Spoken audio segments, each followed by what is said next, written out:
नमस्कार दोस्तों, कैसे हैं आप लोग। उम्मीद करते हैं कि आप लोग बहुत ही बढ़िया होंगे और आप लोगों की जो तैयारी है वो बहुत ही शानदार ही चल रही होगी। मैं रौनक सिंह एक बार फिर से आप लोग का रामानुजन क्लासेस के प्यारे से प्लेटफॉर्म पर हार्दिक स्वागत, अभिनंदन एवं इस्तकबाल करता हूं। तो उसी के साथ अब हमारा जो प्यारा सा सेशन है उसको स्टार्ट करते हैं। और आपको बता दूं कि आज का जो हमारा वीडियो है यह पॉलिटिकल लास्ट वीडियो है। और इसके बाद हम आपका हिस्ट्री को कवर करेंगे, उसके बाद साइंस को कवर करेंगे, और जो हमारे संजीव सर हैं वो उनका मैथ जब कंप्लीट हो जाएगा तो फिर वो रीजनिंग को कवर करेंगे। और आपको बता दूं कि जैसे कि आप लोग को फ्री ऑफ कॉस्ट अगर इस प्लेटफॉर्म पर प्रोवाइड किया जा रहा है तो फिर आप इसका पूर्ण रूप से फायदा उठाएं। मन से पढ़े, लगन से पढ़े, जुनून से पढ़े, जोश के साथ पढ़े और इतना उम्मीद बनाकर चले कि सिलेक्शन आपका।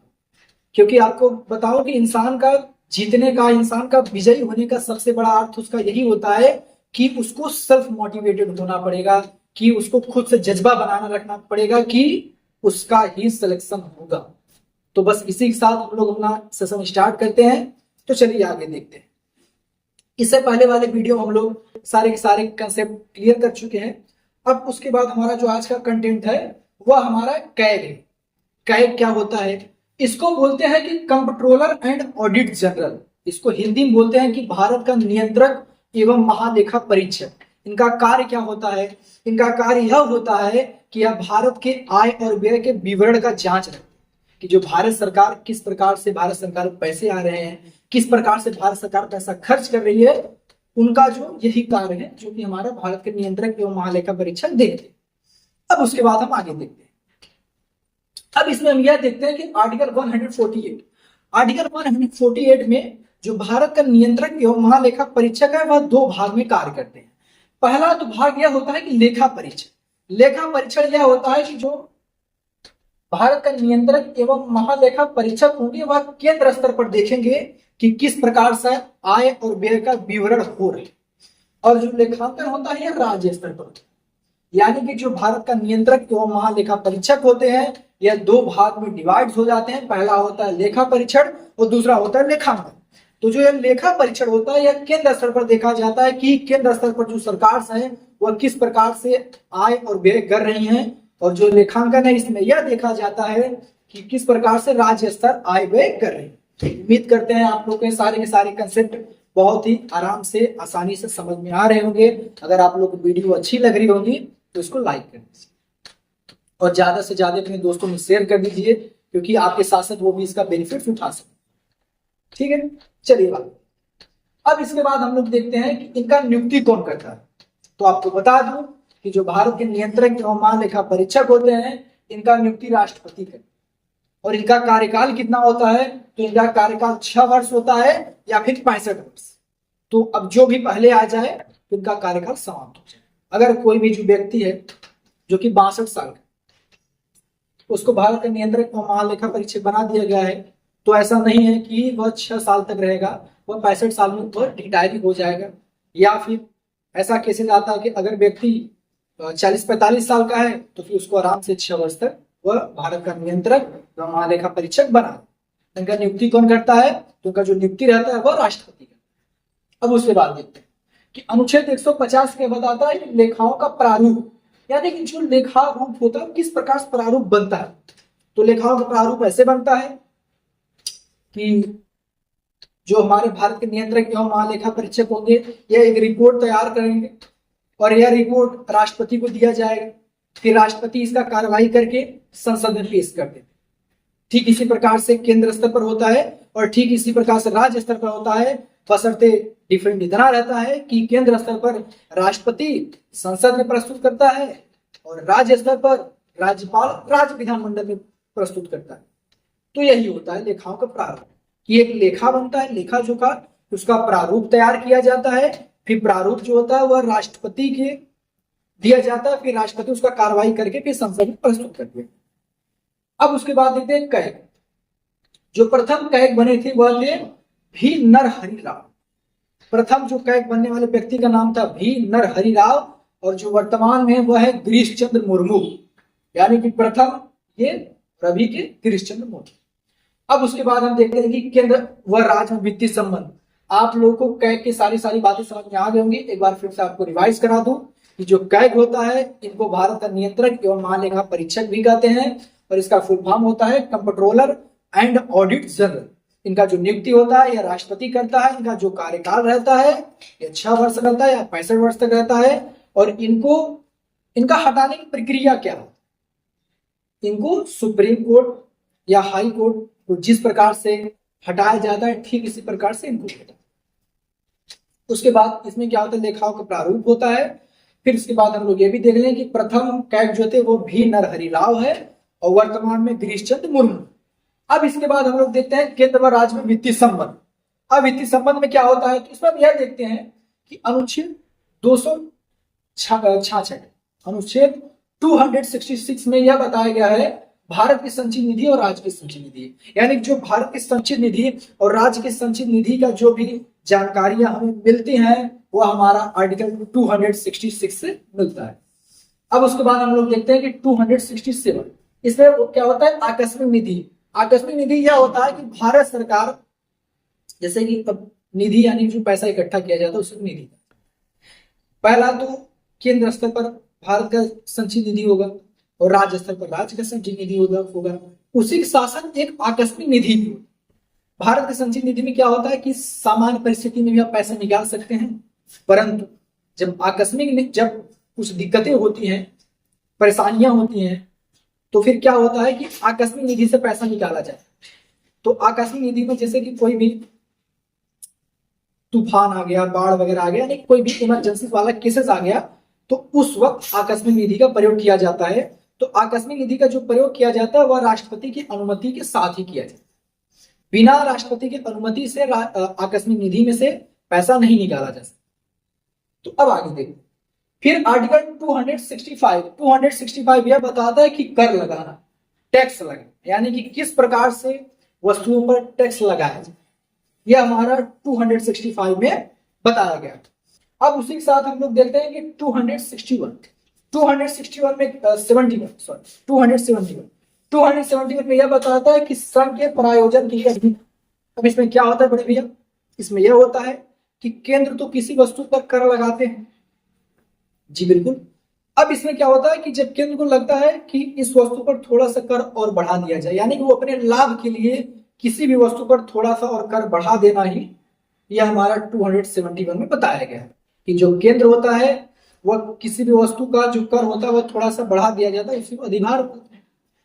अब आगे देखते हैं कि 274 इसमें क्या बताता है कि राज्य हित में कराधान, यानी कि 274 में यह बताया गया है कि राज्यों के हितों के लिए जो कर होता है, जैसे कि कोई भी वस्तु होता है कि उस पर थोड़ा सा टैक्स कम है तो राज्य के हितों के लिए उस वस्तु का टैक्स बढ़ाया जा सकता है।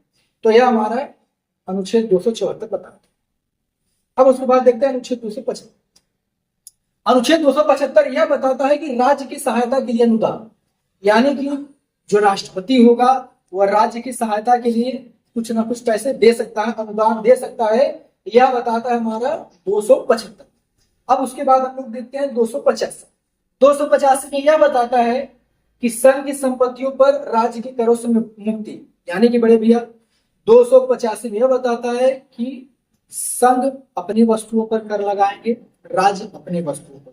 इनका थोड़ा सा विषय बांटा गया है कि जो संघ होता है हमारा वह 14 विषयों पर और जो राज्य होता है वह 19 विषयों पर कर लगा।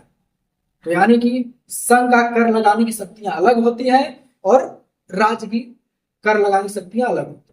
अब इसमें देखते हैं कि जो संघ होता है वो किन किन प्रकार पर कर लगा सकते हैं। जैसे बता दें, जो संघ होता है वो हमारा आयकर पे लगा सकता है, सीमा शुल्क पर लगा सकता है, सर्विस टैक्स पर लगा सकता है, ये हमारा संघ है। और राज्य क्या करता है, राज्य जैसे कि भूमि राजस्व हुआ, भूमि स्टम्प हुआ, भूमि व भवन पर हुआ, तो इन सब सारी चीजों पर राज्य टैक्स लगाता है। यानी कि इसमें यही बताया गया है कि संघ किस प्रकार से टैक्स लगाता है राज्य से पृथक। यह हमारा 285, यानी कि संघ संपत्तियों पर जो राज्य होता है वह कर नहीं लगा सकता, राज्य सिर्फ अपने संपत्तियों पर कर लगा सकता है। तो ये बताता है कि संघ की संपत्तियों पर राज्य के करों से मुक्त। अब उसके बाद हम लोग देखते हैं अनुच्छेद 287। अनुच्छेद 287 क्या बताता है कि राज्य सरकार द्वारा दी गई सुविधाएं केंद्र को रेल व बिजली पर राज्य कर नहीं लगा सकता। यानी 287 यही बताता है कि जैसे कि जो बिजली होते हैं रेल होते हैं वह राज्य से होते हुए केंद्र की ओर जाते हैं और राज्य ही केंद्र को देते हैं। तो ऐसा नहीं है कि राज्य सरकार उस पर भी टैक्स लगाकर वह केंद्र से पैसा ले, ऐसा कार्य वह नहीं कर सकता। ये हमारा 287 बताया गया है। तो आपको कर लगाना थोड़ा सा देख लीजिए कि 265 में कर लगाना बताया गया है, 271 में संघ के प्रायोजन के लिए अधिभार, यानी कि अगर केंद्र सरकार को लगता है कि इस वस्तुओं पर थोड़ा सा टैक्स बढ़ा दिया जाए अपने लाभ के लिए, तो यह अनुच्छेद 271 में बता दिया गया है। फिर अनुच्छेद 274 में राज्य के हितों के लिए कराधान, यानी कि जो संघ होता है, राष्ट्रपति प्रकार से समझिए और संसद, क्योंकि सदन में लोकसभा, राज्यसभा, राष्ट्रपति 3 पार्ट होते हैं।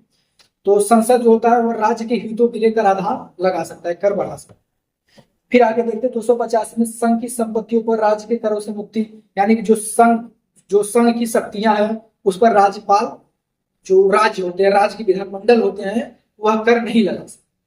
फिर देखते हैं अनुच्छेद 287 में यह बताया गया है कि जो राज्य सरकार होती है वह केंद्र सरकार को जो भी शक्तियां दे रही हैं उन पर वह कर नहीं लगा सकते, जैसे कि रेल हुआ, बिजली हुआ। अब चलिए आगे हम लोग देखते हैं कि अनुच्छेद 289, जिस प्रकार से 285 में बताया गया है कि संघ की संपत्तियों पर राज्य कर नहीं लगा सकता, उसी प्रकार इसमें बताया गया है कि राज्य की संपत्तियों पर संघ कर नहीं लगा सकता। अब आगे देखते हैं अनुच्छेद 252। अब अनुच्छेद 252 में क्या बताता है? अनुच्छेद 252 में यह बताता है भैया कि केंद्र सरकार भारत के संचयी निधि के साख पर भारत सरकार के अंदर एवं बाहर ऋण ले सकता है। यह उधार लेने की प्रक्रिया है। भारत संचयी निधि के साख पर भारत के अंदर व बाहर ऋण ले सकता है। यानी अनुच्छेद 252 यही बताता है कि जो केंद्र सरकार है वह भारत के संचयी निधि के साख पर भारत के अंदर एवं बाहर ऋण ले सकता है। फिर अनुच्छेद 293 जिस प्रकार से केंद्र सरकार का होगा उसी प्रकार से राज्य सरकार का भी होगा कि जो राज्य सरकार होता है वह राज्य के संचयी निधि के साख पर, साख मतलब उन्हीं के भरोसे, यानी कि जैसे कि हम और आप मान लीजिए बेरोजगार, ठीक, जब बेरोजगार है तो किसी से उधार किस बेसिस पर लेंगे कि अपने मम्मी से या पापा से या दादा दादी से पैसे लेकर मैं आपको लौटा दूं। तो ठीक उसी प्रकार से इसमें होता है कि जो केंद्र होते हैं, केंद्र स्तर पर जो उधार लिए जाते हैं वह भारत के संचयी निधि की बेसिस पर लिया जाता है और जो राज्य सरकार होते हैं वह राज्य के संचयी निधि पर देते हैं। उम्मीद करते हैं आप लोग को समझ में आ गया। अब आगे देखते हैं वित्त आयोग। वित्त आयोग क्या होता है कि वित्त आयोग का जो गठन होता है वह भारत का राष्ट्रपति का। इसमें क्या होता है, इसमें एक अध्यक्ष होता है और 4 सदस्य होते हैं, यानी कि टोटल कितने मेंबर्स? 5। अब इसमें जो प्रथम वित्त आयोग का गठन किया गया था वो सन 1951 में किया गया था, जिसके अध्यक्ष थे केसी नियोगी। अब इसके बाद देखते हैं इसमें जो अध्यक्ष रहेंगे इनका योग्यता क्या है। इनका योग्यता यह रहेगा कि आप उच्च न्यायालय के न्यायाधीश होंगे, इनको अर्थशास्त्र का ज्ञान हो, इनको संघ और राज्य में किस प्रकार से पैसा का विभाजन होता है, किस प्रकार का आय विभाजन होता है, इनको बढ़िया से ज्ञान होना चाहिए। इनको सार्वजनिक जीवन का भी बढ़िया सा ज्ञान होना चाहिए कि कैसे भी परिस्थिति हो किस प्रकार से उससे बचा जा सकता है, राज्य की सहायता किस प्रकार से केंद्र सरकार कर सकती है। ये सारा का सारा अध्यक्ष की योग्यताएं कि एक प्रकार से उनकी मेंटालिटी को देखा जाता है कि किस प्रकार से वह किस हद तक सोच सकते हैं।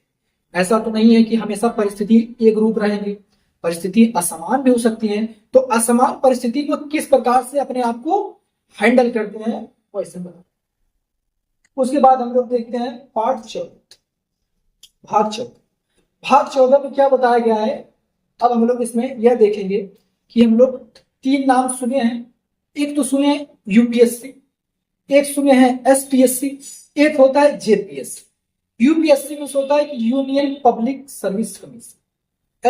एसपीएससी क्या होता है कि स्टेट पब्लिक सर्विस कमीशन। आपको मैं लिख दे रहा हूं, यूपीएससी हो गया, उसको बोलते हैं यूनियन पब्लिक सर्विस कमीशन। अब ऐसे एसपीएससी हो गया, स्टेट पब्लिक सर्विस कमीशन। एक होता है JPS, joint public service commission. कितना हुआ टोटल? 3 हो गया। UPSC union public service commission, SPSC state public service commission, JPSC means joint public service commission. अब इसके बाद हम लोग देखते हैं कि जो अनुच्छेद 315 यह बताता है कि संघ सरकार यानी कि संघ लोक सेवा आयोग के बारे में, यूपीएससी।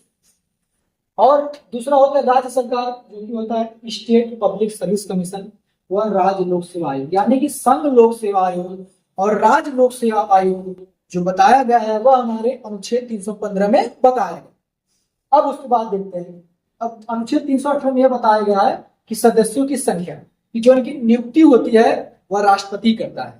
यानी जो यूपीएससी होता है, जो संघ लोक सेवा आयोग होता है, इनके चेयरमैन यानी कि अध्यक्ष और सदस्यों की जो नियुक्ति होती है वह राष्ट्रपति द्वारा की जाती है। स्टेट पीसीएस, इनका जो नियुक्ति होता है, यहां लिख दे रहा हूं, इनका किया जाता है राष्ट्रपति। यूपीएससी स्टेट पीएससी यानी कि राज्य से संबंधित है राज्यपाल, या केंद्र से संबंधित है तो राष्ट्रपति। और जो JPSC joint public service commission है, इसके भी नियुक्ति राष्ट्रपति करती है। अब इसके बाद इनका जो नियुक्ति होता है वह राष्ट्रपति करता है। अब यह भी होता है कि अब इनको अपने पद से हटाया कैसे जा सकता है, तो इनको अपने पद से वही विधि द्वारा हटाया जा सकता है। जैसे कि अपने ये संविधान के अनुरूप कार्य नहीं कर रहे हैं तो उसी बेसिस पर इनको हटाया जा सकता है, या फिर कोई भी कदाचार सिद्ध हो जाता है।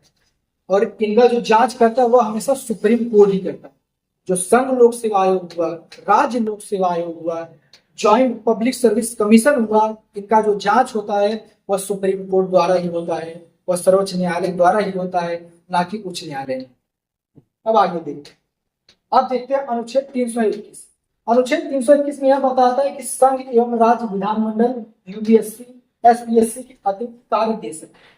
आगे हम लोग यह देखते हैं जो यूपीएससी और स्टेट पीएससी है, इनके जो चेयरमैन होते हैं जब वो रिटायरमेंट हो जाएंगे तो वह किसी और पद पर कार्य नहीं कर सकते हैं, परंतु जो सदस्य रहते हैं वह कहीं पर और भी कार्य कर सकते। यह हमारा अनुच्छेद 321 बताया गया। संघ मीन्स हो गया यूपीएससी, राज्य विधानमंडल मीन्स हो गया एसपीएससी। आप ऐसे समझ सकते हैं कि जो यूपीएससी एसपीएससी के जो चेयरमैन अध्यक्ष होंगे वह कहीं पर कार्य नहीं कर सकते हैं, लेकिन इनके मेंबर्स वो कार्य कर सकते हैं। अब आगे देखते हैं अनुच्छेद 323। अनुच्छेद 323 वही होता है कि जो संघ लोक सेवा आयोग रहेंगे वह रिपोर्ट बनाकर अपने राष्ट्रपति को देते हैं और राष्ट्रपति कार्यवाही करके उसको संसद में रखते हैं या संसद में पारित करवाते हैं, जो कि लेखा प्रारूप जिसे हम कहते हैं कि किस प्रकार से लेखा प्रारूप होता है। तो अनुच्छेद 323 में यही बताया गया है कि जो संघ लोक सेवा आयोग रहेंगे वह सारे रिपोर्ट डाटा कलेक्ट करके वह राष्ट्रपति को देंगे और राष्ट्रपति सब कार्रवाई करके वह संसद में पेश कर देंगे। ठीक उसी प्रकार से राज्य में भी होगा कि एसपीएससी वाले अपना रिपोर्ट तैयार करके राज्यपाल को देंगे और राज्यपाल यह संसद में नहीं राज्य विधानमंडल में पारित करेंगे। अब आगे फिर उसके बाद हम लोग देखते हैं 322 में यही बताते हैं कि जो यूपीएससी होता है, जो यूपीएससी वगैरह होते हैं वो भारत के संचित निधि से उनका वेतन वगैरह दिया जाता है, लेकिन जो स्टेट पीएससी होता है इनका जो होता है वेतन या फिर एग्जाम्स वह हमारे राज्य के संचित निधि में दिया जाता है। आपको बता दूं कि 2 या 2 से अधिक राज्यों की मांग पर किसी भी राज्य में यूपीएससी का एग्जाम कराया जा सकता है।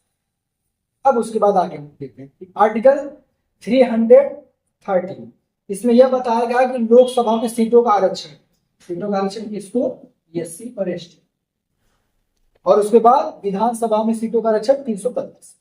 तो आपको यह वाला वीडियो बहुत ही अच्छा लगा होगा। और आपको बता दूं कि हमारा ये पॉलिटी का लास्ट वीडियो है, एक बार मैं आपको रिवाइज करा दे रहा हूं। तो कैब तो हालांकि हो गया था, कर भी हो गया था, ये थोड़ा सा वित्त आयोग के बारे में आपको बता दूं कि जो वित्त आयोग है इसका पहला गठन सन 1951 ईस्वी में हुआ था, जिसके अध्यक्ष केसी नियोगी जी थे। उसके बाद यह बताया गया कि एक वित्त आयोग में 5 मेंबर्स रहेंगे, पहला अध्यक्ष रहेगा और 4 सदस्य रहेंगे। अध्यक्ष की योग्यता क्या होता है कि वह उच्च न्यायालय के न्यायाधीश हो, उसको अर्थशास्त्र का अच्छा ज्ञान हो, उसको विषम परिस्थितियों में किस प्रकार से रहना है उसको बहुत अच्छे से उसका जानकारी रहना चाहिए। फिर उसके बाद हम लोग ये देखें कि पार्ट 14 इसमें हम लोग लोक सेवा आयोग के बारे में देख रहे हैं कि जो संघ लोक सेवा आयोग होता है और राज्य लोक सेवा आयोग होता है और एक ज्वाइंट पीएससी होता है। तो जो संघ लोक सेवा आयोग होता है इनका नियुक्ति राष्ट्रपति करता है, लेकिन जो राज्य लोक सेवा आयोग होता है इनका नियुक्ति राज्यपाल करता है। फिर उसके बाद हम लोग ये देखें कि जो संघ लोक सेवा आयोग और राज्य लोक सेवा आयोग के जो अध्यक्ष होते हैं वो रिटायरमेंट के बाद कहीं पर कार्य नहीं कर सकते हैं, पर उनके जो सदस्य रहते हैं वो कहीं पर कार्य कर सकते हैं। अब उसके बाद हम लोग आगे देखते हैं कि जो अनुच्छेद 323 में ये लेखा प्रारूप बताता है कि जो संघ लोक सेवा आयोग सारी डाटा कलेक्ट करके राष्ट्रपति को देते हैं और राष्ट्रपति उसका कार्यवाही करके संसद में पेश कराते हैं। ठीक उसी प्रकार से जो स्टेट पीएससी होता है वह सारी रिपोर्ट डाटा कलेक्ट करके राज्यपाल को देते हैं और राज्यपाल उन डाटाओं को राज्य विधानमंडल में रखवाते हैं। फिर उसके बाद हम लोग देख रहे हैं कि अनुच्छेद 322 यह बताता है कि जो यूपीएससी होता है जो कि संघ लोक सेवा आयोग, संघ मीन्स केंद्र होता है, यानी कि उसमें भारत के संचित निधि से उनका जो वेतन वगैरह दिया जाता है, लेकिन जो राज्य लोक सेवा आयोग होता है उनका जो वेतन वगैरह होता है वह राज्य स्तर पर दिया जाता है।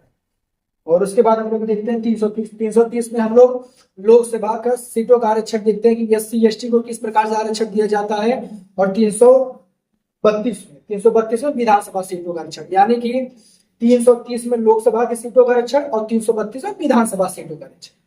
तो यह हमारा लास्ट सेशन था, पॉलिटी का लास्ट वीडियो था। अब इसके बाद हमारा जो अगली वीडियो आएगी वहां से हम लोग हिस्ट्री कवर करेंगे। और आपको बता दूं कि जितने भी आप लोग के कॉम्पिटिटिव एग्जाम्स है उनके लिए हमारा ये जो करीब 19-20 वीडियो होगा पॉलिटी का, इतना सफिशियंट है। आप लोग बस इतना ही पढ़ लीजिए। आपको बता दूं कि बहुत सारा कंटेंट तैयार मतलब रखना बहुत बड़ी बात नहीं है, आप उसको पढ़िए, रिवाइज कीजिए। मैं आपको जितना दिया हो कंटेंट आप बस उतना ही रिवाइज कीजिए। मैं गारंटी के साथ बता रहा हूं कि इससे बाहर कुछ नहीं है, क्योंकि हम लोग स्टार्टिंग से ही बनाए थे शून्य से शिखर तक, तो आपको जीरो से लेकर हीरो तक का सारा सफर तय करना है। तो फिर आप हमारा जो पॉलिटी का सारे वीडियो है इसका एक प्लेलिस्ट बन गया है, आप उसी प्लेलिस्ट में जाकर एक वीडियो से 20 वीडियो तक देखिए। और ये बहुत बड़ी वीडियो नहीं है, मुश्किल से 15, 20, 25 मिनट की सारी वीडियो है। और आप इसको अगर बढ़िया से पढ़े तो ये मतलब करीब 4 या 5 दिन में आपका सारा कवर हो जाएगा। और इसको एक बढ़िया से नोट्स बना लीजिए, 60 नोट्स बनाए कि आपका रिवाइज करने में बढ़िया रहेगा। इसलिए फिलहाल मैं जितने भी आर्टिकल्स बताया हूँ वह सारा 60 नोट्स के लायक ही बताया हूँ। और उसका हालांकि मैं जो उसका विवरण होता है वो तो मैं पूरी तरह से किया हूँ, लेकिन जो 60 नोट्स बनाने के लिए इतना जो लिखा हुआ है कंटेंट इतना आपके लिए पर्याप्त है। आप बस इसको देखिए और एग्जाम में ठीक इसी प्रकार से पूछा जाता है। जैसे आपको पूछ दिया जाए कि राज्य लोक सेवा आयोग कौन से अनुच्छेद में बताया गया है तो फिर आप बता सकते हैं। उसके बाद ये पूछ देगा कि जो राज्य सरकार होते हैं, संघ सरकार होते हैं, कौन से आर्टिकल्स में है तो आप इसको बता सकते हैं। संघ लोक सेवा आयोग कौन से भाग में है तो आप उसको बता सकते हैं। आप ये बता सकते हैं कि कैग की नियुक्ति किस प्रकार से होती है, किस प्रकार से उनको हटाया जाता है। तो ये सारे के सारे 60 नोट्स में आते हैं, इससे बाहर कहीं नहीं जाएगा। तब तक के लिए आपसे विदा चाहता हूँ और अपना प्यार ऐसे ही बनाए रखिए। और हाँ, वीडियो को लाइक कर दीजिए, शेयर कर दीजिए, सब्सक्राइब कर दीजिए। तो धन्यवाद, जय हिंद, जय भारत।